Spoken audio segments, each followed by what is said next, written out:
Welcome to college classes.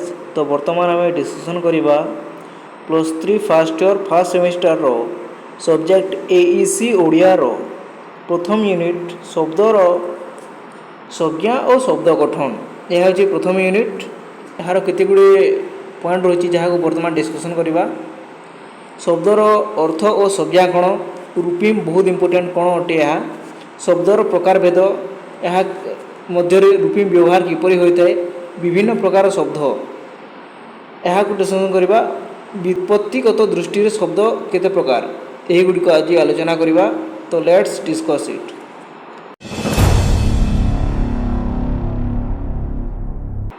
शब्दर अर्थ और संज्ञा।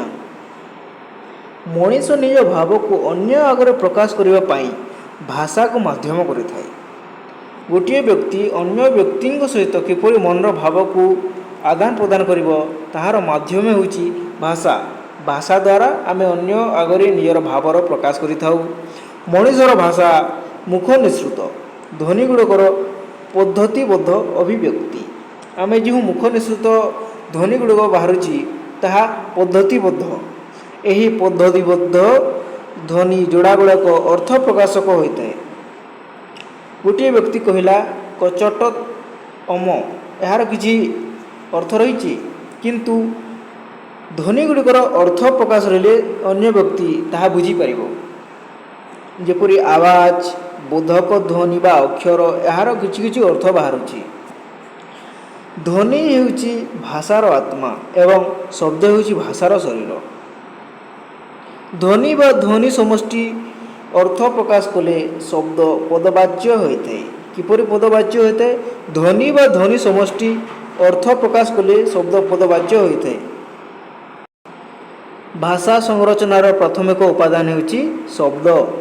यह एक मार्किया क्वेश्चन अटे।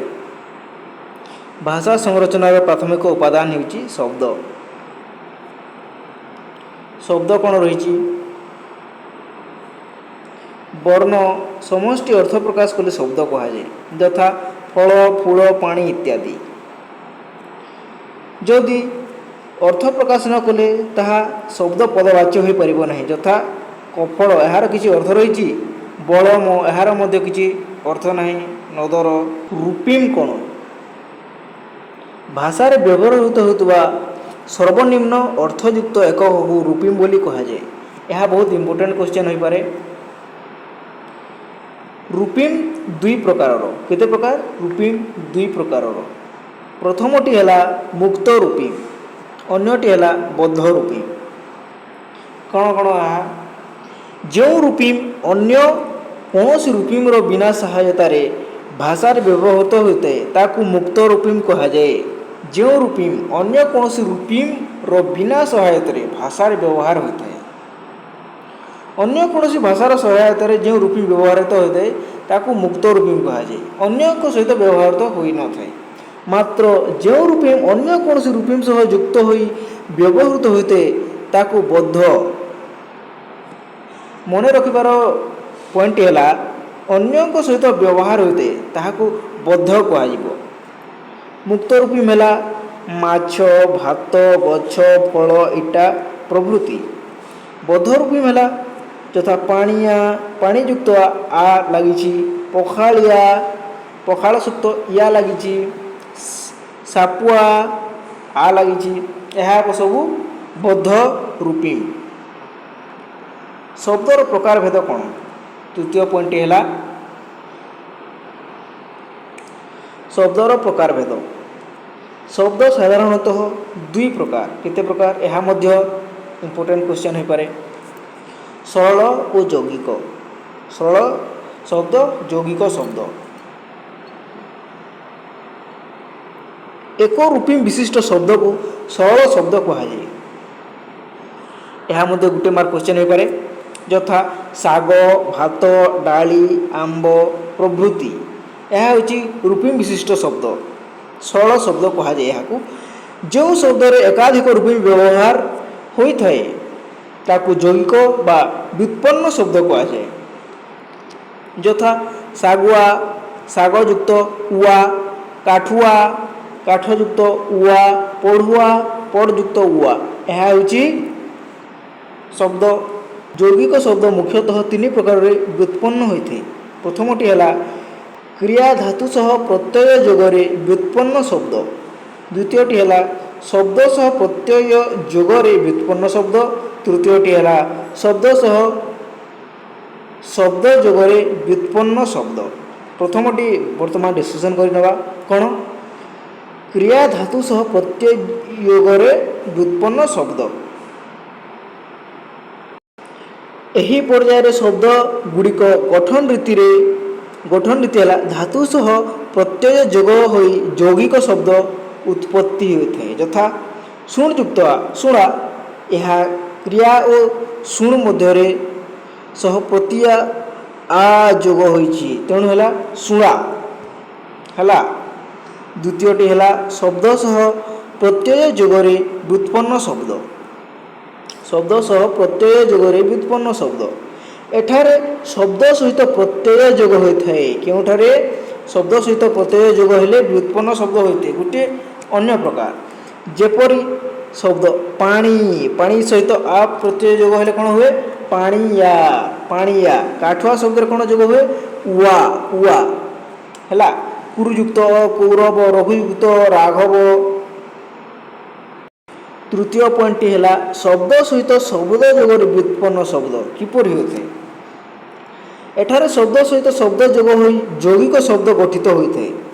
ଯେପରି ସରଳ ଶବ୍ଦ ସିଂହ ଆଉ ଏକ ସରଳ ଶବ୍ଦ ଆସନ ଯୋଗ ହେଲେ କ'ଣ ହୋଇଥାଏ? ସିଂହାସନ।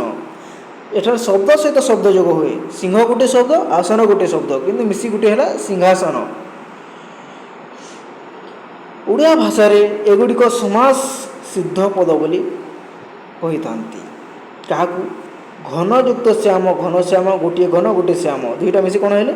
ଘନଶ୍ୟାମ। କଲାଯୁକ୍ତ ପଟା, କଲାପଟା। ବିରାଡ଼ିଯୁକ୍ତ ବୈଷ୍ଣବ, ବିରାଡ଼ି ବୈଷ୍ଣବ। ଗୁରୁଯୁକ୍ତ ଗମ୍ଭୀର, ଗୁରୁ ଗମ୍ଭୀର। ଶବ୍ଦମାନଙ୍କର ବିଭିନ୍ନ ପ୍ରକାର ଭେଦ ରହିଛି। ଏହାର ପ୍ରକାର ଭେଦକୁ ଦେଖିଦେବା।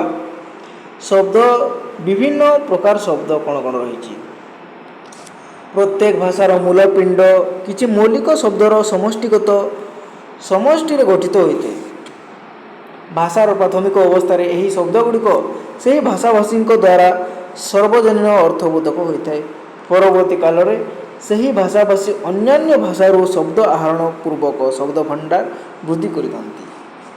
ଭାଷାର ବିବର୍ତ୍ତନ ଓ ବିକାଶ ଧାରାରେ ମୌଳିକ ଶବ୍ଦ ସମୂହରୁ ମଧ୍ୟ ବହୁ ଶବ୍ଦ ଉତ୍ପାଦିତ ହୋଇ ଶବ୍ଦ ଭଣ୍ଡାର ସମୃଦ୍ଧ ହୋଇଥାଏ।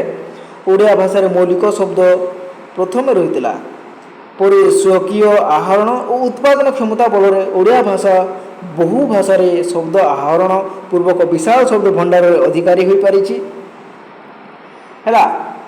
ବ୍ୟୁତ୍ପତ୍ତିଗତ ଦୃଷ୍ଟିରେ ଦେଖିଲେ ଓଡ଼ିଆ ଭାଷାରେ ବ୍ୟବହୃତ ହେଉଥିବା ଶବ୍ଦ ମୁଖ୍ୟତଃ ଚାରି ଭାଗରେ ବିଭକ୍ତ ହୋଇଛି। ସମସ୍ତେ ଜାଣିଛନ୍ତି ଏହା? ତତ୍ସମ, ତଦ୍ଭବ, ଦେଶଜ ଓ ବୈଦେଶିକ। ତତ୍ସମ ଶବ୍ଦ କ'ଣ?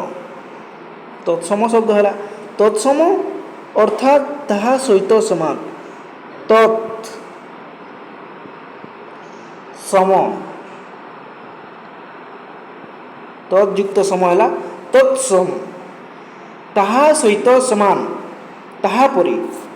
ସଂସ୍କୃତ ଭାଷାରେ କେତେକ ଓଡ଼ିଆ ଶବ୍ଦ ଓଡ଼ିଆ ଭାଷାରେ ଅବିକଳ ଭାବରେ ବ୍ୟବହୃତ ହୋଇଥାଏ। ଯେଉଁ ଶବ୍ଦ ସଂସ୍କୃତରେ ବ୍ୟବହାର ହେଉଛି ତାହା ଅବିକଳ, କୌଣସି ଚେଞ୍ଜ ନ ହୋଇ ଆମ ଓଡ଼ିଆ ଭାଷାରେ ବ୍ୟବହାର ହୋଇଛି। ଯାହା ସଂସ୍କୃତି ବ୍ୟବହାର ହେଲା ପରେ ଓଡ଼ିଆ ଭାଷାରେ ବ୍ୟବହାର ହେଉଛି ତାହାକୁ ତତ୍ସମ ଶବ୍ଦ କୁହାଯାଏ। କୌଣସି ଚେଞ୍ଜ ହୋଇନଥାଏ। ସମସ୍ତେ ବୁଝିଯାଅ।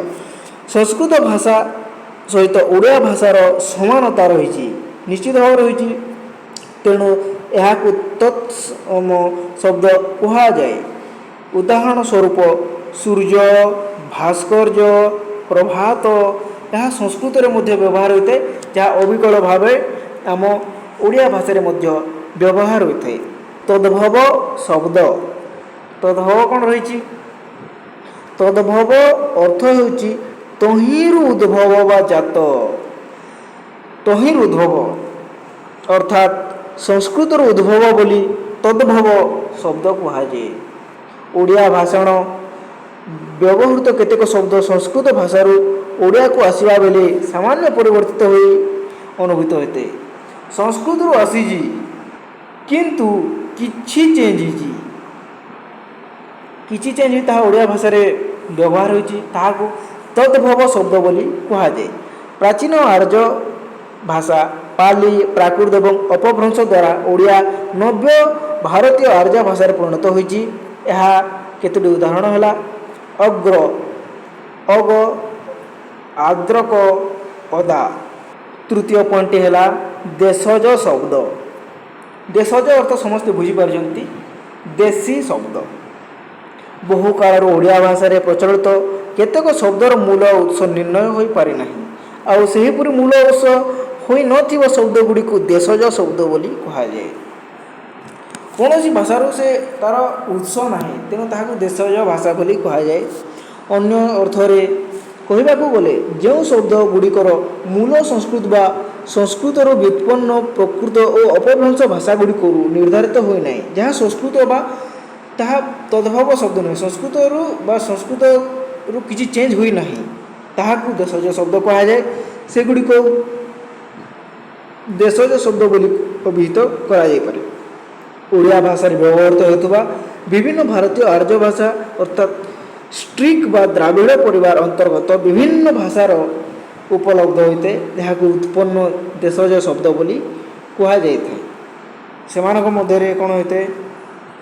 ସେମାନଙ୍କ ମଧ୍ୟରେ ଷ୍ଟ୍ରିକ୍ ଭାଷା ପରିବାର ବା ଆଦିବାସୀ ମୁଣ୍ଡା ଗଣ୍ଡ ସାନ୍ତାଳୀ ହୋ ସଉରା ପ୍ରଭୃତି ଏକ ଦ୍ରାବିଡ଼ ଭାଷା ତେଲୁଗୁ ତାମିଲ ମାଲାୟାଲୀ କନ୍ନଡ଼ ପ୍ରଭୃତି।